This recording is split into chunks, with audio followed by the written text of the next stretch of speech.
তুই যাস সিনেমায়, তুই যাস নাটকে, তুই যাস জেনায়, তুই যাস জুয়ায়, তুই যাস মাদকে, তুই যাস খেলায়। আমি বললাম কোরআন, আমি যদি ওখানে যাই ভুল হবে? কোরআন বলে ভুল হবে। আমি বললাম কেন? আমার মালিক বলে সূর্য তোর জন্য, তুই সূর্যের জন্য না।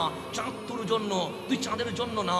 আসমান জমিন তোর জন্য, তুই আসমান জমিনের জন্য নয়। পাহাড় পর্বত সমুদ্র নদী নালা সব তোর জন্য, তুই ওদের জন্য নয়। সেই জন্য আপনি গভীরভাবে যদি খেয়াল করেন, গরুও তো খায়, ছাগলেও তো খায়, মহিষও তো খায়, ভেড়াই তো খায়। সবাই খাওয়ার সময় মাথার নিচের দিকে হয়ে গেছে। 4 পায়ের গরু খায় মাথা নিচে, 2 পায়ের মুরগি খায় মাথা নিচে। কিন্তু আপনিও তো খান, পানি যখন খান মাথা নিচে যাচ্ছে না, ভাত যখন খান মাথা নিচে যাচ্ছে না, রুটি যখন খান মাথা নিচে যাচ্ছে না। তো আপনি আল্লাহরে জিজ্ঞেস করেন, মালিক গরু ছাগল মহিষ ভেড়া মুরগি সবাই খায়, মাথা নিচের দিকে হয়ে গেছে, আমার মাথা তো নিচে যায় না। পানি যখন পান করি মাথা উপরে, ভাত যখন খায় মাথা উপরে, রুটি যখন খায় মাথা উপরে। আল্লাহ বলে মাথা যাবে না, যাবে না। আমরা বললাম মালিক কেন? সে কুল কায়নাতে যা আছে সব বান্দার সামনে ঝুঁকবে, কিন্তু বান্দার মাথা ঝুঁকবে না। কেন?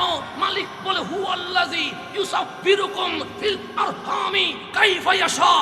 একমাত্র আমার বান্দারে আমি আল্লাহ মায়ের পেটের ভেতরে এনে আমি আল্লাহর কুদরতি হাত দিয়ে বানিয়ে দিয়েছেন।